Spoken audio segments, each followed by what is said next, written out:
성경은 왜 나를 빚으셨나요? 욥기 10장 깨짐입니다.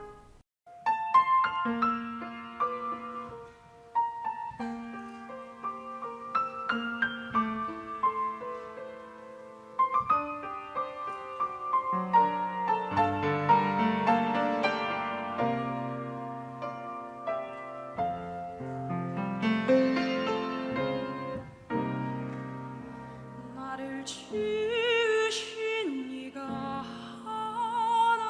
하나님, 나를 부르신 이가 하나님, 나를 보내신 이도 하나님,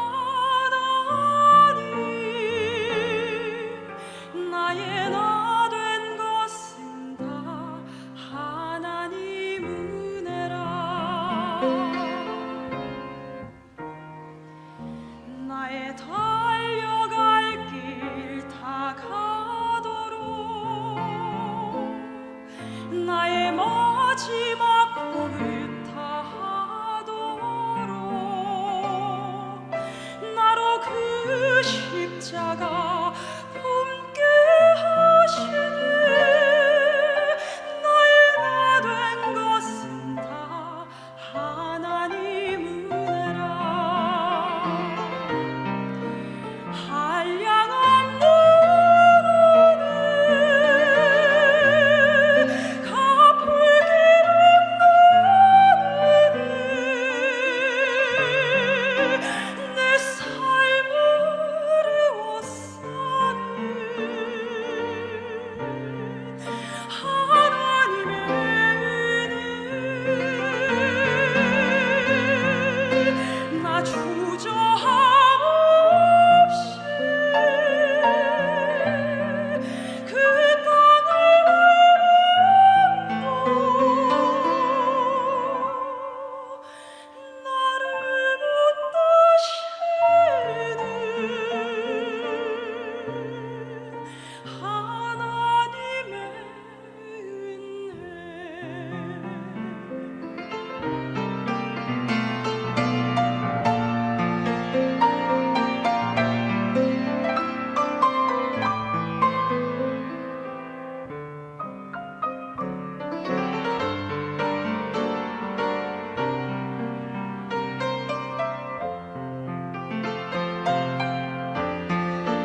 한량한 눈물에 갚을 길은 없네. 내 삶을 애워싸는 하나님의 은혜. 나 조작 없이 그 땅을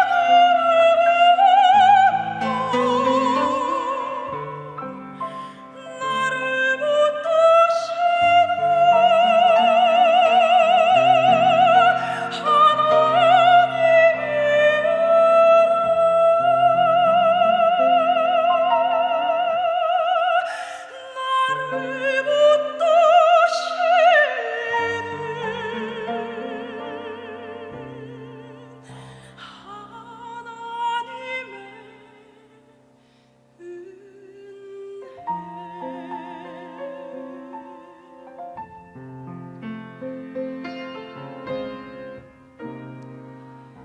나를 지으신 이가 하나님, 나를 부르신 이가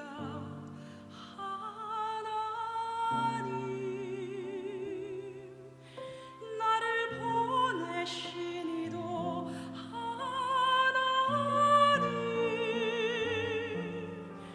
나의 나 된 것은 다 하나님 은혜라. 샬롬, 주님의 평강이 여러분과 함께하기를 기원합니다. 오늘 성경 읽기와 말씀 묵상을 통해 하나님의 말씀을 깨닫는 지혜와 기도하고 간구하는 모든 것들 위해 응답의 열매가 충만하기를 소망합니다. 제 10장. 내 영혼이 살게 곤배하니 내 불평을 토로하고 내 마음이 회로운 대로 말하리라. 내가 하나님께 아뢰오리니 나를 정죄하지 마시옵고 무슨 까닭으로 나와 더불어 변론하시는지 내게 알게 하옵소서. 주께서 주의 손으로 지으신 것을 학대하시며 멸시하시고 악인의 꾀에 빛을 비추시기를 선히 여기시나이까. 주께도 육신의 눈이 있나이까. 주께서 사람처럼 보시나이까. 주의 날이 어찌 사람의 날과 같으며 주의 해가 어찌 인생의 해와 같기로. 나의 허물을 찾으시며 나의 죄를 들추어내시나이까. 주께서는 내가 악하지 않은 줄을 아시나이다. 주의 손에서 나를 벗어나게 할 자도 없나이다. 주의 손으로 나를 빚으셨으며 만드셨는데 이제 나를 멸하시나이다. 기억하옵소서. 주께서 내 몸 지으시기를 흙을 뭉치듯 하셨거늘 다시 나를 티끌로 돌려보내려 하시나이까. 주께서 나를 젖과 같이 쏟으셨으며 엉긴 젖처럼 엉기게 하지 아니하셨나이까. 피부와 살을 내게 입히시며 뼈와 심줄로 나를 엮으시고 생명과 은혜를 내게 주시고 나를 보살피심으로 내 영을 지키셨나이다. 그러한데 주께서 이것들을 마음에 품으셨나이다. 이 뜻이 주께 있는 줄을 내가 아나이다. 내가 범죄하면 주께서 나를 죄인으로 인정하시고 내 죄악을 사하지 아니하시나이다. 내가 악하면 화가 있을 것이오며 내가 의로울지라도 머리를 들지 못하는 것은 내 속에 부끄러움이 가득하고 내 환난을 내 눈이 보기 때문이니이다. 내가 머리를 높이 들면 주께서 젊은 사자처럼 나를 사냥하시며 내게 주의 놀라움을 다시 나타내시나이다. 주께서 자주 증거하는 자를 바꾸어 나를 치시며 나를 향하여 진노를 더하시니 군대가 번갈아서 치는 것 같으니이다. 주께서 나를 대해서 나오게 하셨으면 어찌함이니까. 그렇지 아니하셨더라면 내가 기운이 끊어져 아무 눈에도 보이지 아니하였을 것이라. 있어도 없던 것 같이 되어서 태에서 바로 무덤으로 옮겨졌으리이다. 내 날은 적지 아니하니까. 그런즉 그치시고 나를 버려두사 잠시나마 평안하게 하시되 내가 돌아오지 못할 땅 곧 어둡고 죽음의 그늘진 땅으로 가기 전에 그리하옵소서. 땅은 어두워서 흑암 같고 죽음의 그늘이 져서 아무 구별이 없고 광명도 흑암 같으니이다.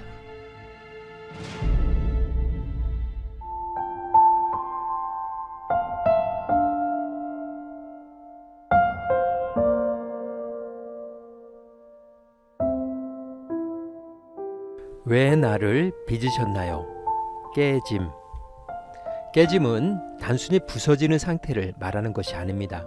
원래의 형태가 무너지고 더 이상 이전의 모습으로 유지될 수 없는 상태를 의미합니다. 깨진다는 것은 겉이 금이 가는 정도가 아니라 그 안에 담고 있던 것까지 흘러나오게 되는 상태입니다. 특히 질그릇의 깨짐은 더 선명한 의미를 가집니다. 질그릇은 빚어질 때는 손길과 의도, 정성을 담아 만들어집니다.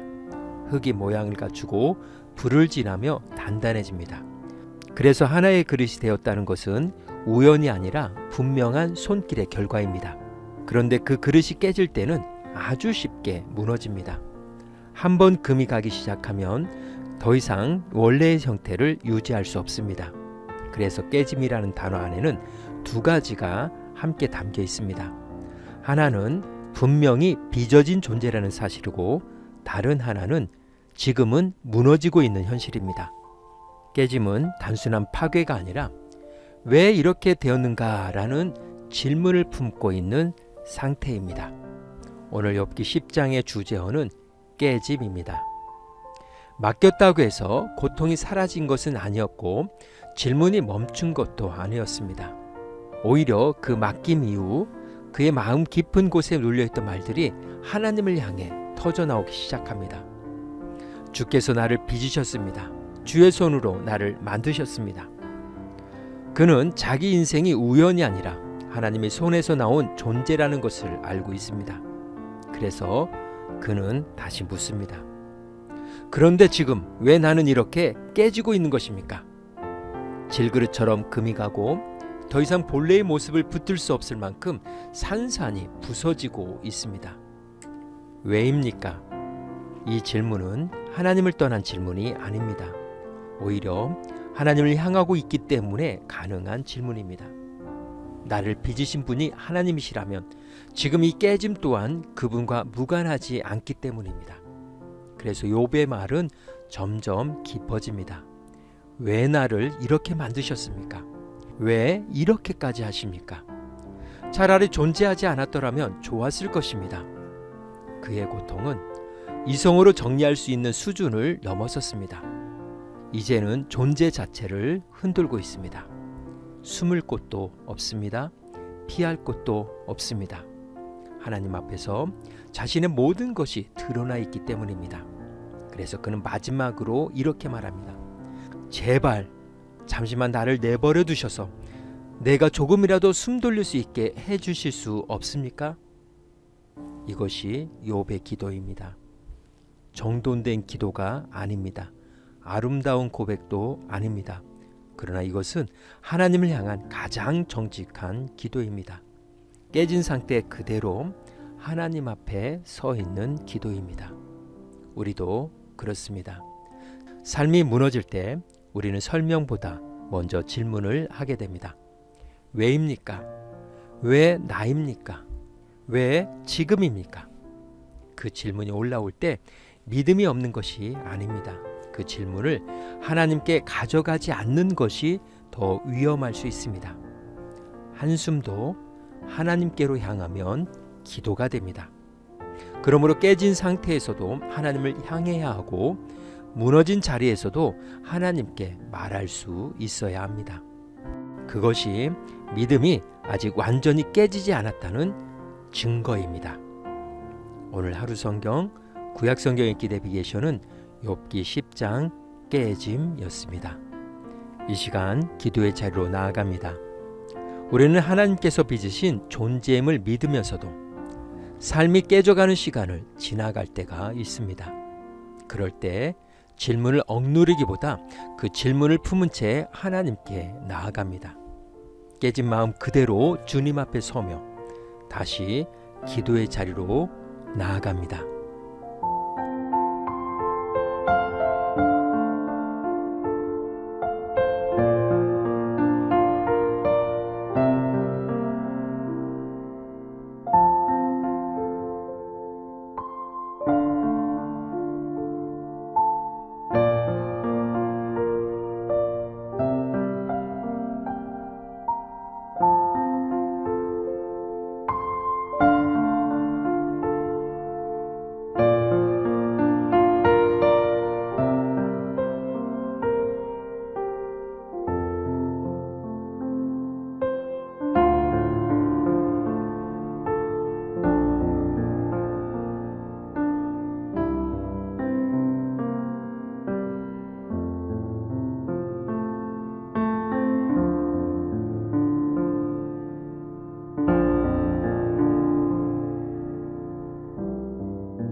빚으신 하나님, 삶이 무너지는 시간 속에서 이해할 수 없는 질문들이 올라올 때에도 주님을 떠나지 않고 깨진 마음 그대로 주님께 나아가게 하옵소서. 우리가 어떤 상태에 있든지 여전히 주님의 손 안에 있음을 믿고 그 믿음으로 걸어갈 힘과 용기를 더하여 주옵소서. 오늘은 이렇게 고백하며 나아갑니다. 깨져도 나는 여전히 하나님의 손 안에 있습니다. 예수님의 이름으로 기도합니다. 아멘. 이제 음악이 마칠 때까지 자유롭게 기도합니다. 하나님께서 우리의 기도에 귀 기울여 주십니다.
우리의 기도를 들으신 하나님께서 오늘도 동행하십니다. 주님 안에서 성령의 새 역사를 써내려 가시길 축복합니다.